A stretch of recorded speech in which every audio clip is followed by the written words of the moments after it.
All right, well,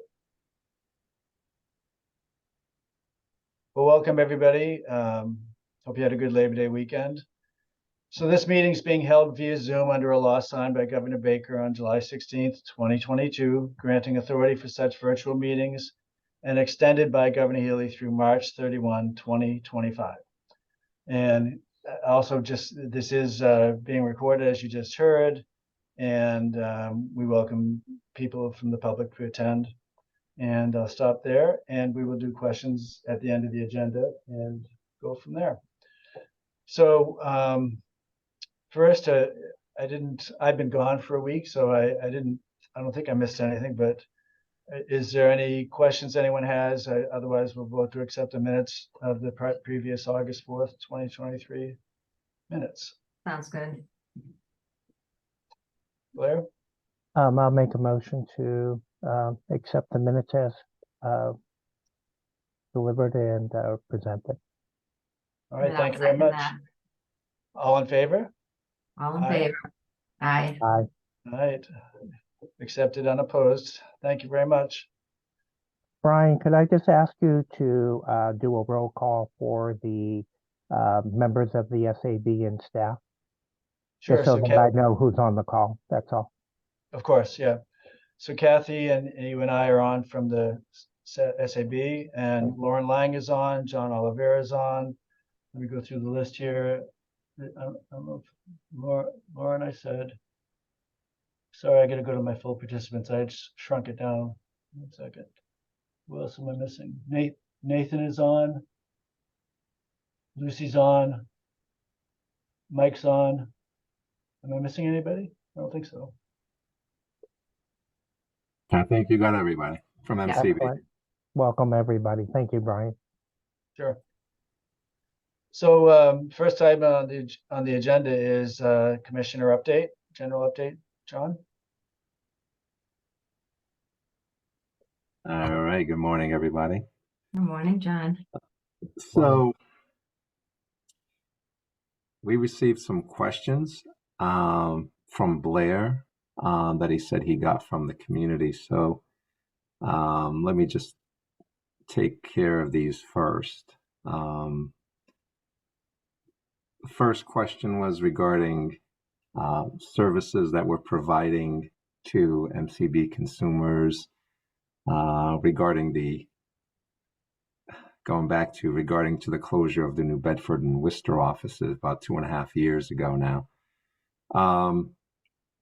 So we have always worked with consumers in an area that is most comfortable for them. So just because most of our services, 95% of the services are provided in the consumer's home, they are in most cases most comfortable there. But when there's a situation where they're not comfortable really receiving services there, or it isn't possible, we do work with them to meet them anywhere they would like, anywhere of their choice. So sometimes we've met consumers in libraries. Other times we've met consumers in at senior centers. Other times we've met them in a local coffee shop if they feel that's appropriate. And they just sometimes like to get away from their home, or their home may not be the best environment for them to discuss certain things. Most of our training is done at their home. Obviously, if you're going to meet with a rehabilitation teacher, you're going to want to use your kitchen. You're going to want to use your home or apartment as a place where you learn the non-visual skills. So that was one of the questions about the location. So the having an office in an area really does not make much difference, if any. Yes, if there is an office, one of the locations can be to be used the office, but also there are many state buildings around, or municipal buildings that we have contacts with, that we could meet at those locations if we need to do so. So that was pretty much we have a good relationship with the library commissioners. We have a good relationship with Council on Aging. And again, with other agencies, we have meeting rooms at the facilities where we have our staff located in New Bedford and Worcester. There are conference rooms there that we can book and use those to meet or provide training if necessary, if that works for the training aspect of it.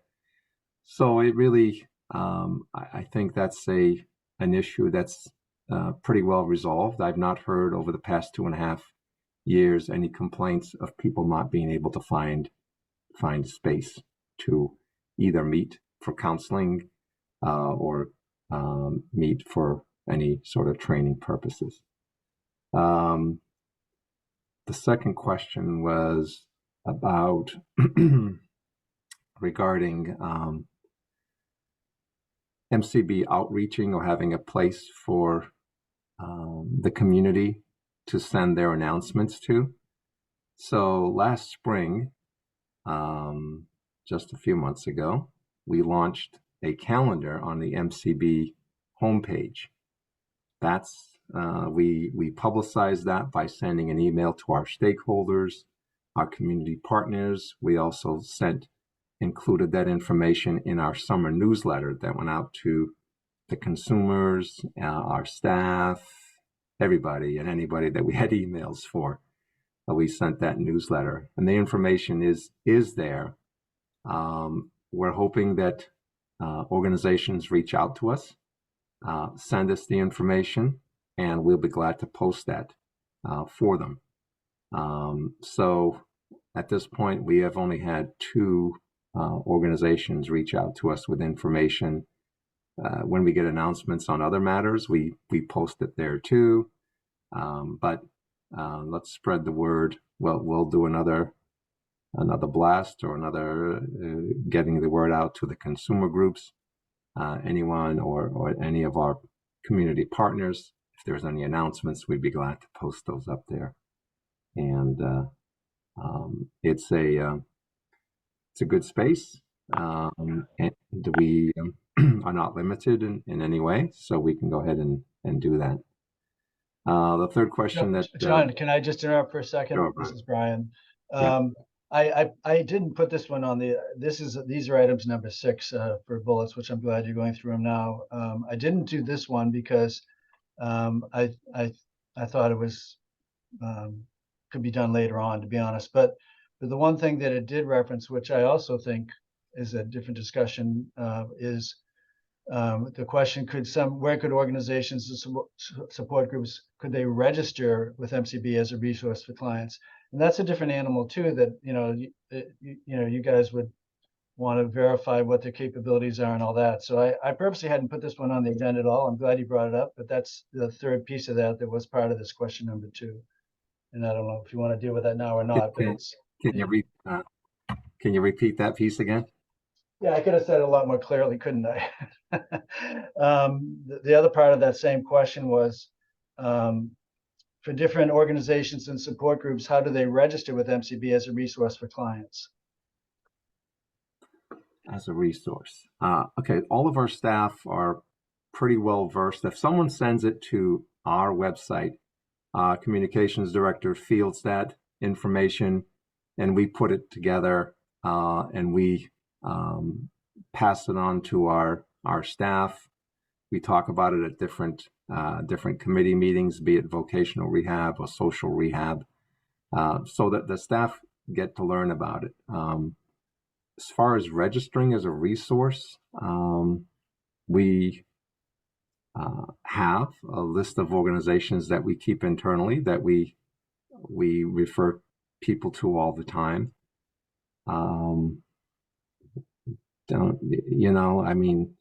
We know the organizations, we're in the field.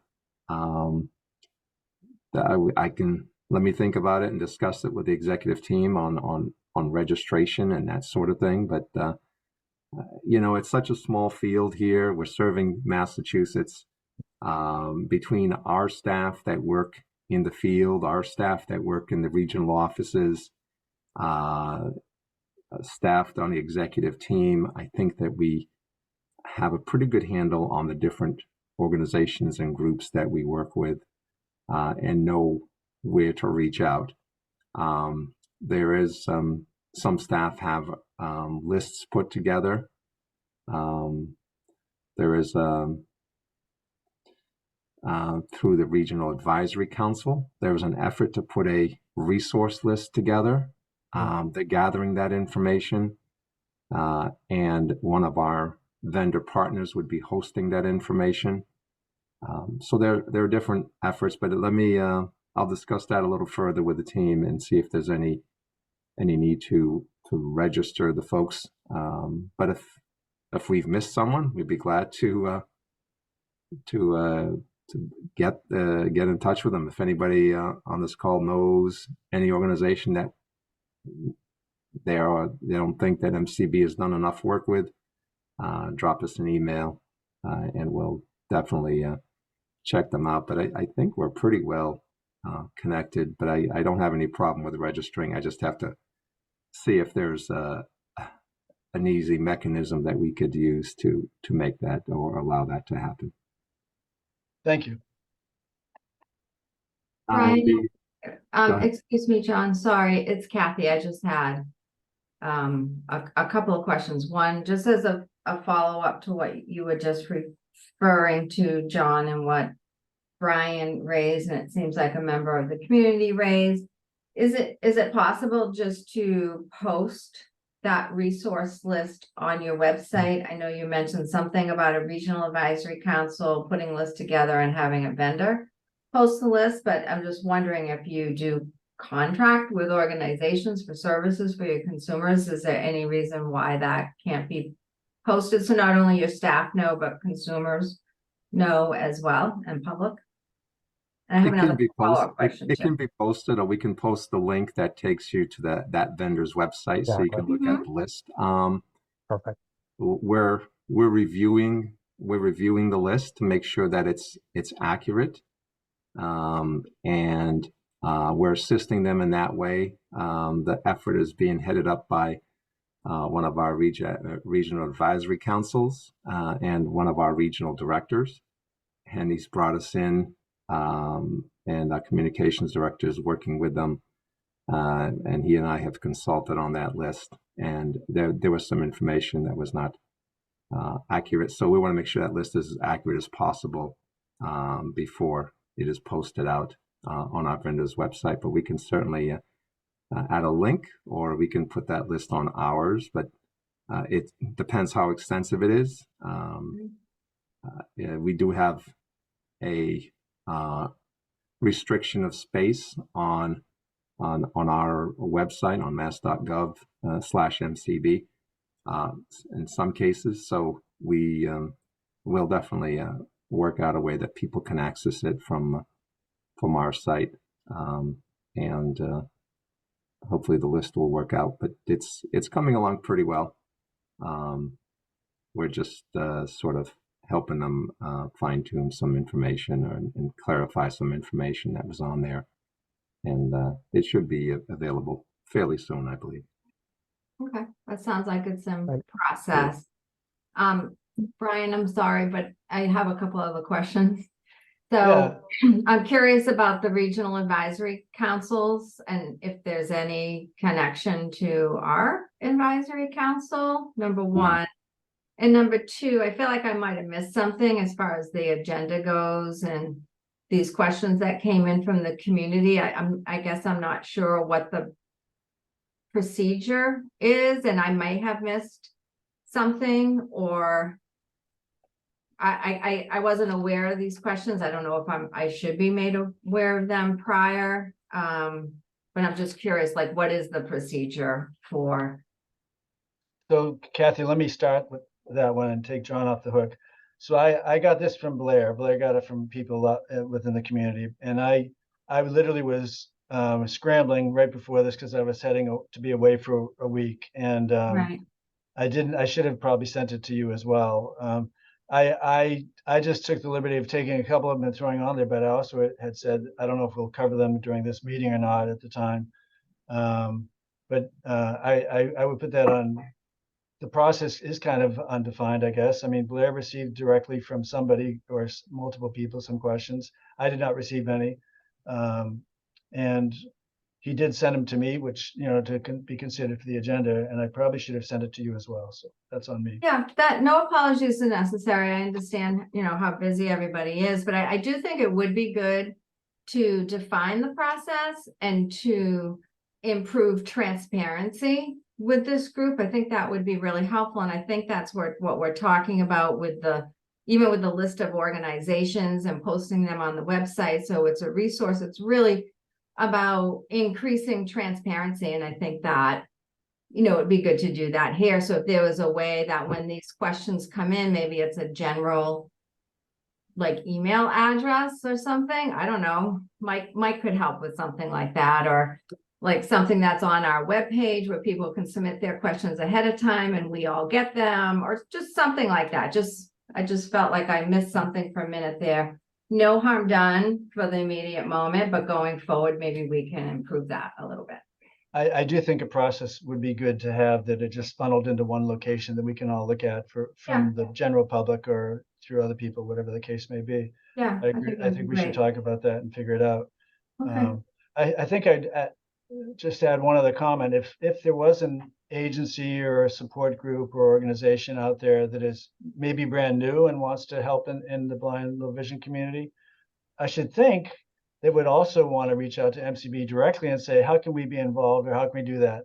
So I agree about the transparency and having our own resources, but at the same time, I should think MCB would want to vet them and make sure that they are what they're capable of before they put them on a list. So I don't feel it should all be on MCB's control. They wouldn't know necessarily if someone's trying to start something new either.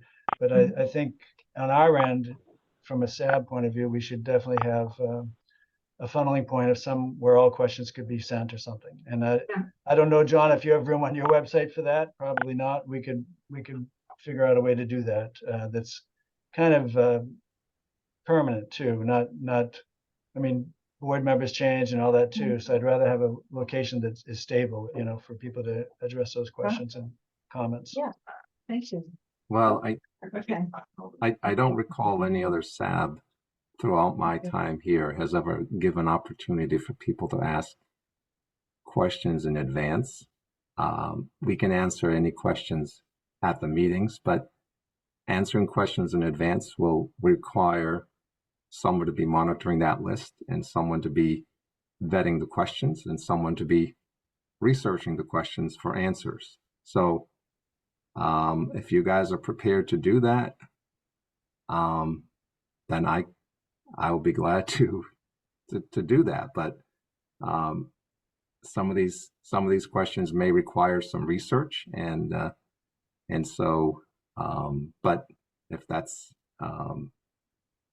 how the board wants to do then that's fine. But John, I don't think we're saying to answer them, just for people to pose them ahead of time. I mean, because I agree with you. You're right. Some of them do require research, and when they're posed in the meeting, I feel like you guys are on the spot more than we are. So not necessarily, answering them publicly, except for in this forum, but just submitting them if they have them ahead of the meeting. Okay, so in a way that we're all aware of them. That's all. Blair got them submitted to him, and he moved them forward. Okay. So otherwise it's going to be a process on where it goes, who's going to field them, and we can do that, but someone on the board has to be responsible for fielding the questions, because the board chair is the one that's responsible for putting the agenda together. Right. So this was an anomaly, by all means, and so I'm learning that. I think let's have our Blair and you and I, Kathy, can have a discussion about this at some point soon. Okay. Right. Agreed. Thank you. All right. And the third question regarding the blind access card being integrated with the MCB ID. So that's a topic that was researched. I was not part of that project. But the information that was left was that doing that would be a security, it cannot be done because of security reasons. So I know that there was a project here and several meetings were held between MCB and the MBTA, and that was a topic that was thought to be a good idea. But again, I was not part of that particular group, so what information that was left to me was that it could not be done because of security reasons. So that's all I can answer about that. So going on to other MCB news, our new CFO is on board. She's been here for a couple of weeks and is working very hard. Sheila Tooney is her name. She brings a good background in state government and is hit the ground running. She was going to attend this meeting today, but she and I had a meeting before. We're currently preparing the spending plan that needs to be sent off today. So I needed her to make some changes. So she's working hard on that spending plan so we can meet that deadline this afternoon and get this in on time. So let me give you some other news. So most of you know probably that the earmarks were in fact passed and signed into the budget when the governor signed the budget. So we received $1.1 million to provide funding to two organizations. The Carroll Center, we've been directed to provide $500,000 to, and they're going to be providing training, be it computer training, independent living training, training in all of their services that they offer there at MCB. Second organization that was received an earmark was the Mass Association for the Blind and Visually Impaired. They're going to receive $300,000, and they'll be providing, again, technology training and counseling, and any other services that they provide to the blind community would be covered under this grant. And so that's good news for the blind community. Our staff is been made aware that referrals can begin to the vendors. So when we receive the funding, there are some things that we have to do, fiscal things that we have to do to make sure that this money is directed where it needs to go. And so that's what we're in the process of doing now, so that this obviously it gets moved into the spending plan, and then goes through its processes, and it's moved into the proper areas of the budget, and then we will distribute the funds to the vendors. There will be one RFR that will be released to the community partners for additional training. This will be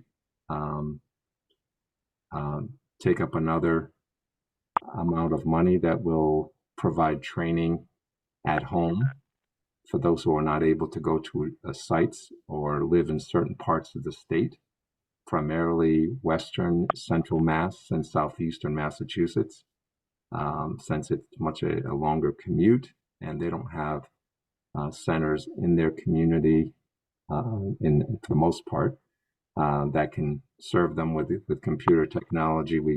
Training, we provide that in their home to make sure they have access to that service.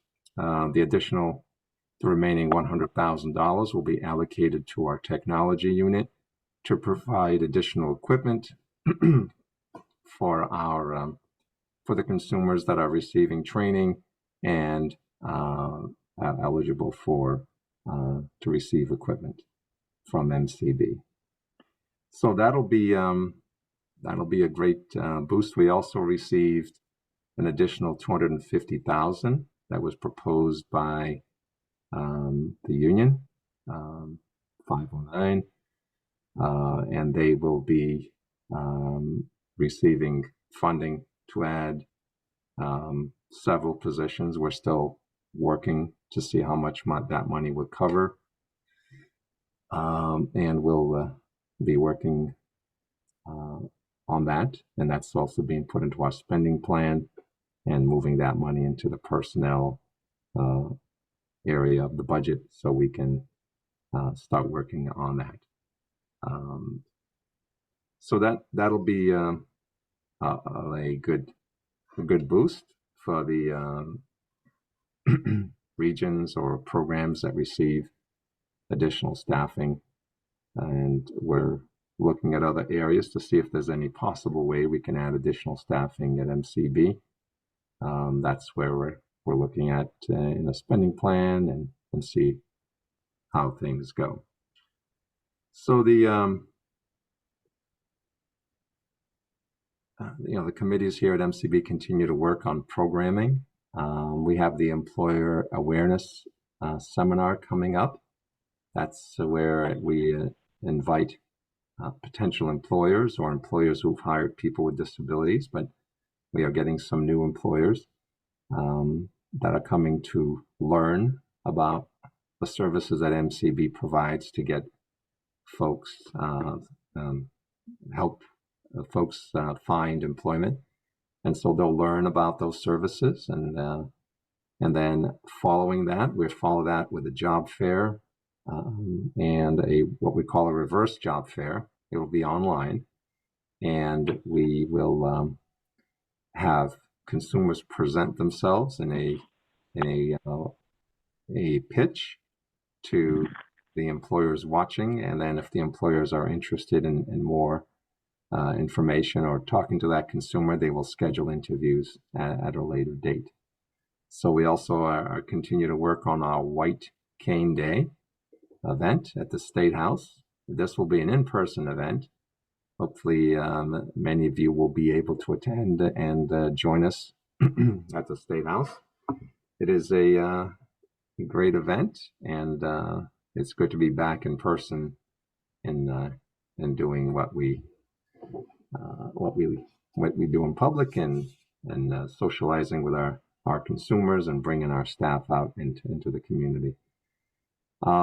Regarding the media campaign, some of you may have seen some of the advertising, or either on TV or radio, or seen it on different types of electronic media. Again, looking for employers to join MCB as far as providing internship sites and ultimately providing employment to our consumers. So that will continue through the month of September, and we'll be wrapping up in October with some billboards and that sort of thing that will be out there. It's the MBTA is helping us out and letting us do some free advertising, so that will wrap up sometime in October. So hopefully you have seen it, and it's the ads that we've used before. We didn't spend any more money on redoing the ads. We focused it more on buying the advertising time and getting it out to the public. You've heard about reallotment funds that we are able to get from RSA. So we did apply for reallotment funds to develop a dashboard that this board will be able to use. We looked at a product that the state uses, and we didn't like. We had it tested by our assistive technology folks here, and they just did not think it was something in the level that they were comfortable as far as accessibility goes. So we decided to put in a request to build this dashboard. the idea and the proposal that was sent to, we queried the NFB and the Bay State Council of the Blind, the SCB, and Bay State Council put forward this proposal. That'll give us a good starting place. We will be working with this board, the Rehab Council, and NFB and Bay State Council will have representatives on there to help decide and determine the data that we're looking for to show off on this board.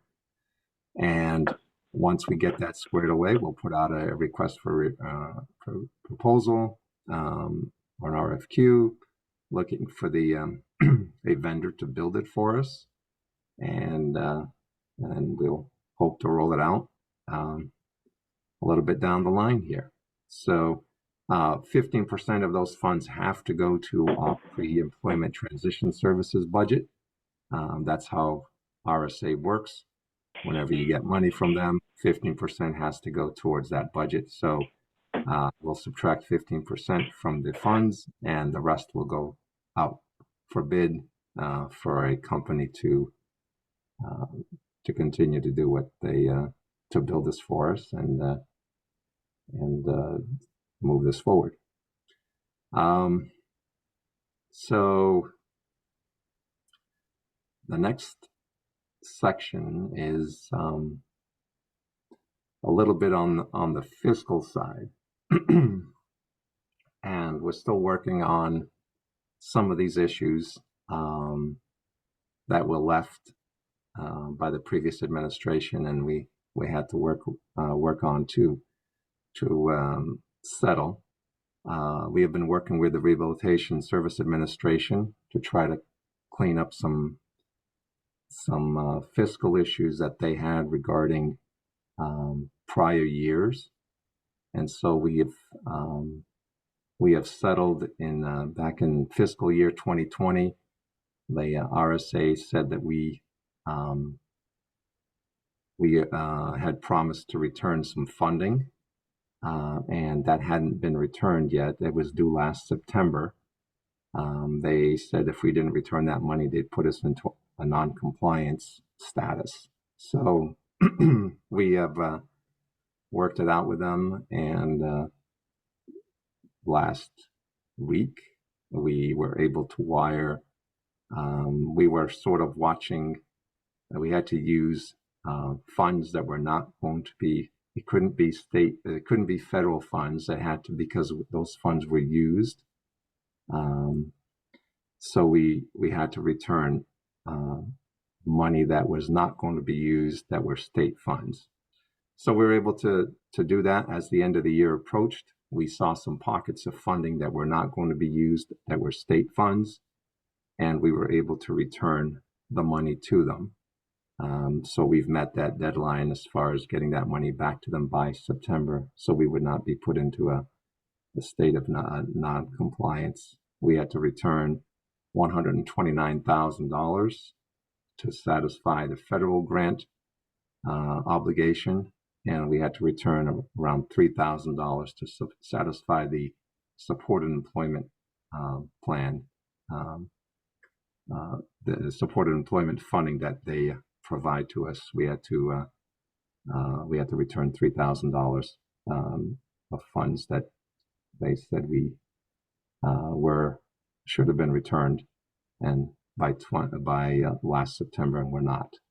So that issue is all resolved. We have a couple of other issues relating to fiscal year 22 and fiscal year 21 that we're currently working on. We are making good progress on resolving those. We have completed additional paperwork that hadn't been filed.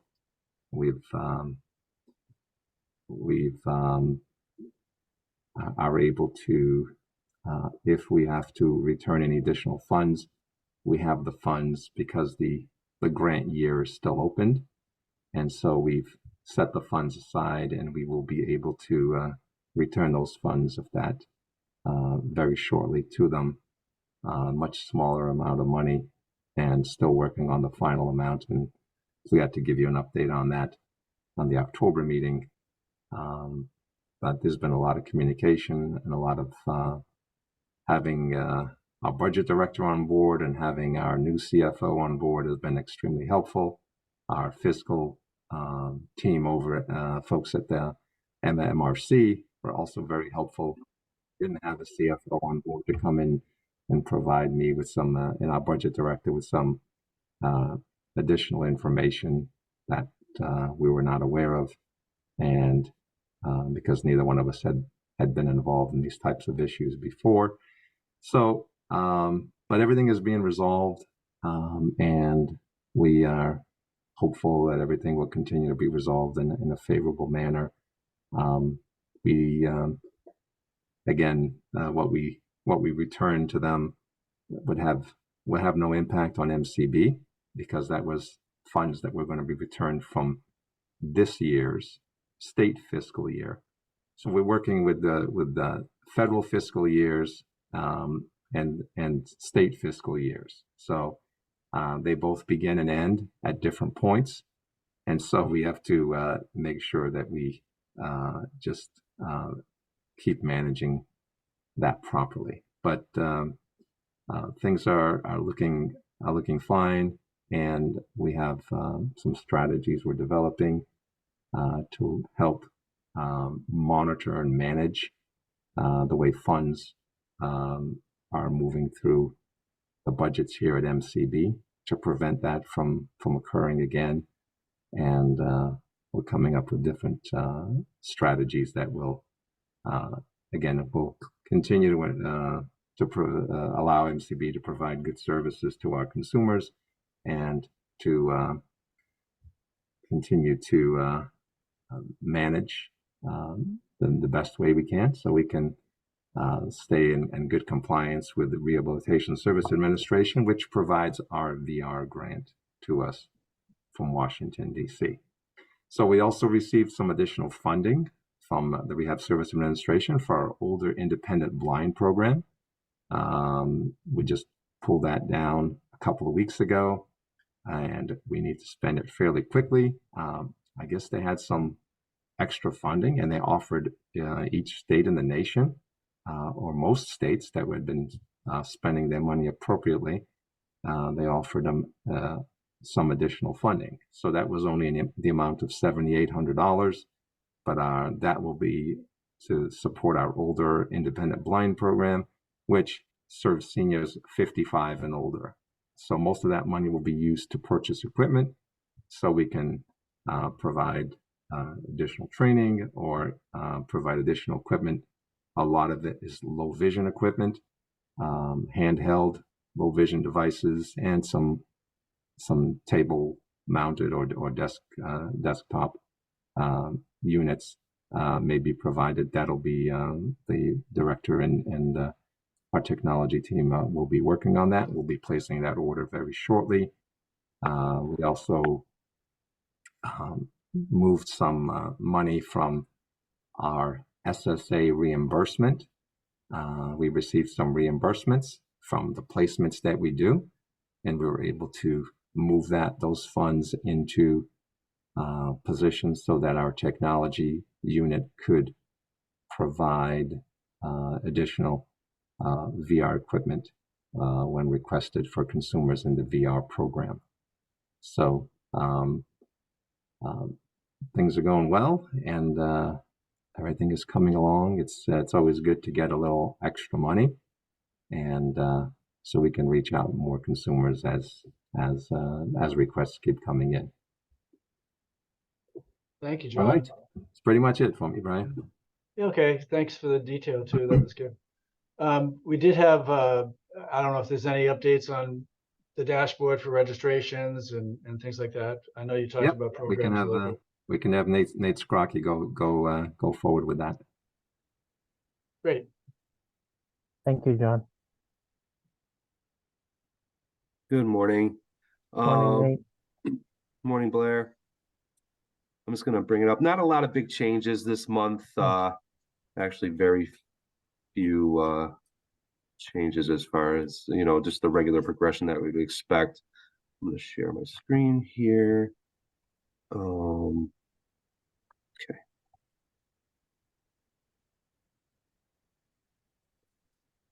All right. So up on my screen, I have the dashboard. And ran the numbers. I waited to yesterday to run it just so the numbers would be as accurate as possible here. So currently we're at 1,210 registrations for the year. We had a few registrations come into the weekend. That's why you see we have six in quality control bucket, and those are just ones that came in since the end of the day Friday. So that's why we're seeing a number there. Usually those are cleaned up by the end of the day. We still have 14 that need verification, and none in central registration bucket or the fax bucket currently. So, although I did see one come through the fax while we were sitting here, so we probably do have one in there now. Open cases for SR children, not a big change there. We jumped from 833 to 837, so a change of 4. We saw an increase back on the SR adults. We went up 46 from 1978 to 2024. That's after we went down, you know, almost 100 the month before. So we're going to see that trend back up. That number stays pretty steady within, you know, 100 and 150, around that 2,000, just over 2,000 mark. And then a little bit of a slight increase as well as the SR deafblind extended unit. We saw that go up from 1,098 to 1,102 for an increase of 4. Same thing with VR, same trend, not a lot of changes at all. We jumped from 722 to 726 for VR adults with open cases. And then no change in our pre-ETS populations, holding at 199. Same thing with transition youth at 16. Closed SR cases, SR children, we're up to 79 closed cases for the year. We had 98 last year. So kind of trending at that same number. And SR adults were at 1547 for closed cases so far in this calendar year. Closed VR cases, now this is for the federal fiscal year, so these started in July, not January like the others. Again, for the end of last year, we had 147, which was 2 over what we had the 2 previous years. I did had that previously at 144, but I discovered an issue with the report that I was looking at, that if someone had closed and reopened, it wasn't counting the closed case. So we went back and recalculated that and we gained a couple closures there. So we have another. I think someone is. Yeah, could someone mute them? Everyone Yeah, mute themselves. thank Thank you. you. So far this fiscal year, for VR closures, we're up to 25 after the first 2 months for successful closures. And then we've had 18 non-successful closures so far this in the first 2 months here. Support services, we're up to close to 2,500 for people being referred to support services. And then auxiliary services, we've processed, and I think I had mentioned that we'd see this number jump quite a bit over this month. We've processed 5,596 COBs. This is the time of year where we get lots of requests for COBs as people are preparing for tax abatements. So we had quite a few of those go through. We are processing those in the registration unit probably no more than 2 to 3 days, and most of them are getting processed same day received. We've done 723 IDs so far this year, 388 EDP applications and for the phones, and then 70 handicap placards for the RMV. So that's where we stand right now. So like I said, not a lot of big changes, no surprises. And you know, as John mentioned earlier, we're going to be looking at creating a dashboard with you, the RC, and some other folks to really have these numbers available at all times for people to review. That's great. Thank you very much. So does anyone from the SAB board or have any other questions or comments before we go to the public? Kathy? I have a Um, couple, okay, go ahead. Yeah, no, Blair, you can go ahead. I have two quick questions for John, but thank you to both of you and to you, Nate, too. It looks like from the dashboard report, everything's pretty steady and in line with previous years. So I just Yeah, have a couple quick questions. Oh, sorry, go ahead, Nate. we did take a quick look back too when I was doing it. I took a look at where we were for registrations last year at this time. And we were at about 1,400. So a little bit off pace from last year, but we had talked in the past in previous meetings about, we had a little bit of an influx last year coming off COVID and more people getting out. So that is to be expected. But I was just curious and we're just a little bit off that pace. Thank you. Blair, do you want Um, me to ask my questions? You want to go first? Oh, you can go first, Kathy, go right Yeah, ahead. they're pretty quick. I just had a question about what the amount was for reallotment funds that you applied for and when you expect to hear. We heard already. We've received Oh. the, so we applied for $125,000. 15% goes to Priettes. The balance will go out for an RFR. So we just got word late last week. Great, So we'll have to get the folks together, congratulations. get that squared away before we put out an RFR so that we can include what people want in the RFR so that the vendors know what information or what we're looking to do. That's great. And then the media campaign, did you get any employers to reply? I know last time we met, there was, I think, one, if I remember correctly, but are you getting the results you were hoping for? We are getting a lot of people seeing it, Mhm. and we're getting a lot of people that are commenting that they've seen it. But we, according to my employment services folks, we have not received any employers. What we thought was a potential one was not really. We have received a handful, maybe 5, 6 of consumers that were having vision issues, and when we called them back, we urged them to go see their doctor to see if they are legally blind or if they're low vision. But that's been pretty much it. I can have Mike come to the next meeting and we'll give you some numbers of people that have seen it, and if anyone joins, establishes contact with MCB and becomes an employer. That's what I would hope for, and that's what I'm hoping for. But it's always good that we reach out to the public. The ads are sort of planting a seed and see if in the future they remember seeing an ad that MCB helps folks who are blind and legally blind get jobs or find employment and provides training.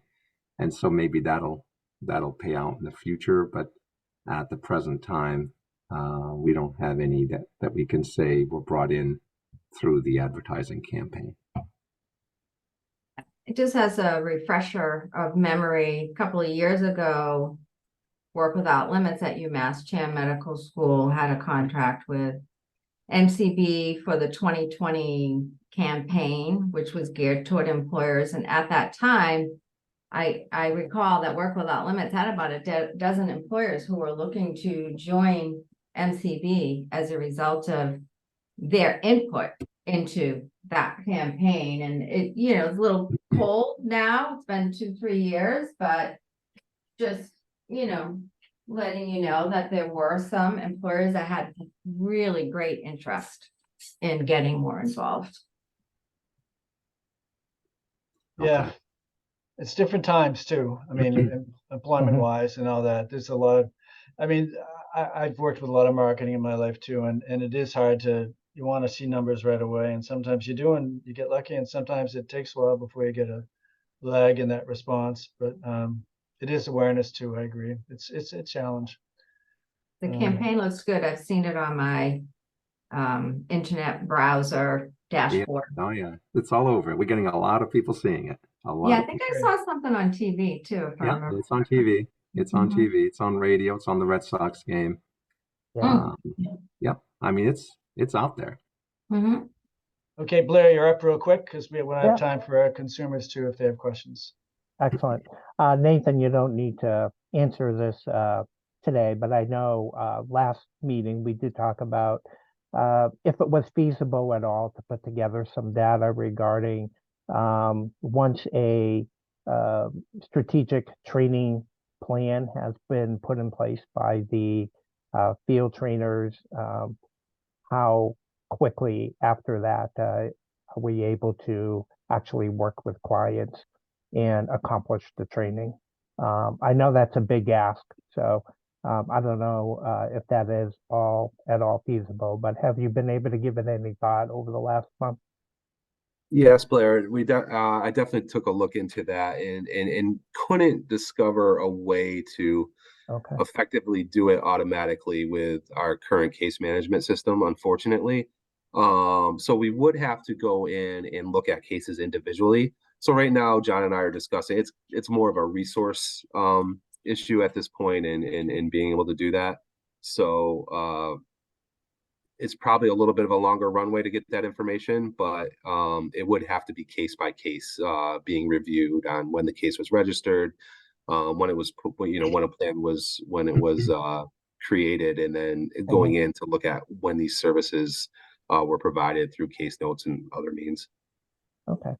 Thanks, Nate. Understandable. And John, I just want to thank you for your leadership since you've come on board. You've really uh, kind of taken on the reins, and thank you for your thoughtful answers to the questions and your detailed report. I really appreciate it.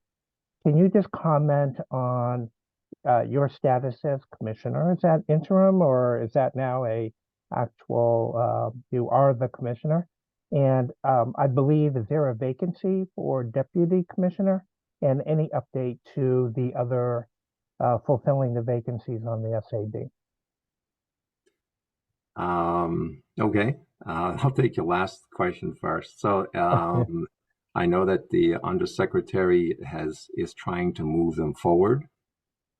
So that's all I have. I Okay. have a meeting with her in the next few days or so, and I will ask again. But I did ask last month, and they said they're working on it. I guess there's a lot of committees. They go through the process of whatever the process is they're using to fill them. So that's going. My status has not changed. I'm still the acting commissioner. I'm still the deputy commissioner. I'm not the acting CFO. That's good. So that has changed. We have a CFO on board. And Yeah. there's one more thing that I missed on my update, that the earmark also did cover radio reading services in the state, and they all are going to receive some funding to continue their operations. So radio reading services will be seeing that money. It's be moved into the spending plan, and we'll probably be seeing that money in October, early November, as we move things forward. So that was another earmark that was successful, and all the reading services in the state will be getting some funding to help run the operation. Thanks, John. Thanks. Russell, you're up. Your hand is up.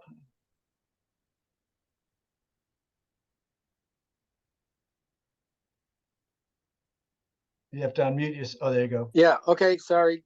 I got it unmuted. Yeah, I'll stick to the one important question. So I have a Mass Commission for the Blind ID.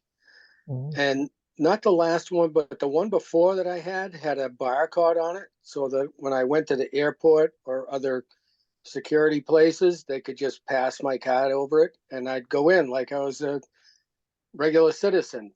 Now the new card does not have that barcode, and they treat me like a criminal at the airport. So I'm just curious why no pass barcode on the new IDs? Nathan, can you answer that? John, it's Mike. I can actually answer that because I was in touch with the TSA within the past few months, and they Yeah. have confirmed that the MCB ID card is not valid for airport-related identification purposes. But I it think is that- until the whatever that new card is going in, it's legal. They I let can, me in. all I know is I can pull up her name. She's the ombudsperson for the TSA. And her and I spoke a few months ago now. And she went through her channels and said that it's not an acceptable form of ID. So I can follow up with her, but that's the information straight from the TSA. So they, what's that smart license? If that isn't, if the cutoff using an old license isn't there, why isn't our cutoff at the same point? Is my question. Are they at the same point? I don't know that either. I have an updated state ID license, federal ID license. And I don't know if that's already been implemented or not. Does anyone know that? I'm not I sure. don't think it has. No. The real IDs are still not required. I know they pushed that out a bit. Russell, I'm somewhat new to the agency, but from my understanding, I don't think the MCB IDs, and Lauren, you might be able to answer this, were ever meant to be able to be used for travel. Maybe at some time they were, but I know not in my tenure they haven't. So they were primarily being used to authorize people who are blind to travel free in the state. Right. So if you showed them to a transit bus driver, be it in Boston or Springfield, that they would let you on board. And then the Charlie card came out, and they became not useful in Boston at all because they want you to have the blind access card. That's what works in their system to let you through the gates, because there's security people aren't there anymore. But that still can be used in Springfield or Worcester. You might still be able to, New Bedford, you might still be able to use that on the local transit systems. But it was never supposed to be an ID. But maybe some people took it because it had your picture. It was similar, and they would say, well, blind person, he's not going to have a driver's license, so they might have taken it and let you go through. But if you go to a drugstore and you try to use that to pick up a narcotic, they will not accept that, or they may accept that. But it's at the airport, it's becoming more and more of a problem that you really should have a state ID. Okay, well, now that's clear. So why isn't it written right on it, not a valid ID for travel out of state, or something that really lets us know that, yeah, we need to do something different? Yeah, we can take a look into that, Russell. Great, thank you. Yeah, I'm Lauren, complete. I'm sure someone else has questions. John, if I could Lauren, correct go ahead. one thing, you can use our ID at drugstores. There is a state monitoring guide that has the ID as a valid use to pick up your prescriptions. I don't say that there won't be a lot of people who don't really understand that at the pharmacy, but the instructions have been that they are supposed to accept that. As far as the federal, what John says is correct, we've never, the way things have gone is that people have reported, oh yeah, I'm still able to use that at the airport. This is the first time I've heard that people generally are being told no. I know that there were times when they would be told no. I didn't know that it was total. I suppose we could put this on the ID, but for a long time, the public has been made aware that these IDs are not the same as licenses in every respect, and the real ID is out there. So if it's easier to put on the ID that they won't be accepted at the airport, that's fine. I'm not saying we're not going to decide to do that, but it's been out there for a long time. It sounds like this is a federal concern that should be addressed for all states. I've traveled with one of my coworkers many times in the US, and the Massachusetts ID for him has been accepted in some places, but I've also seen, I forget where we were, but somewhere in some other state, it was a big bone of contention, and they did let him go through, but I was also verifying it, So I do think it's an issue that we should, not we, it's a federal issue too that could help for traveling and TSA and all that. So talk to our So senators. I was kind of overreacting about being treated like a criminal, but they did let me through, but with many delays.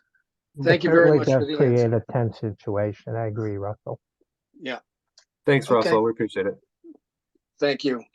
Thank you. I don't see any other hands raised, and it's 11:31. Brian, Debbie Hey. had mentioned in the chat that she had a question as well. Oh, okay. Hi, yeah, I'm here. I can't find the hand raise thing on my phone. Alexa, what time is it? It's 11:31 a.m. Go ahead, Jane. Go ahead, Debbie. Debbie.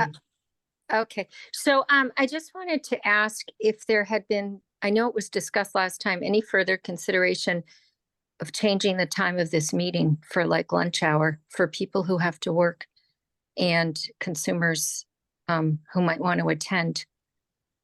Or is it staying at the 10:30? We did discuss it briefly. Again, I had very little time to plan ahead to see if we can move it to a different time at lunchtime. So it's still under advisement. And again, I want to talk to Kathy and Blair offsite before the next meeting, and maybe we can address that at the same time. Okay, so I'll just look forward to hearing about it at the next meeting. Thank you. Okay.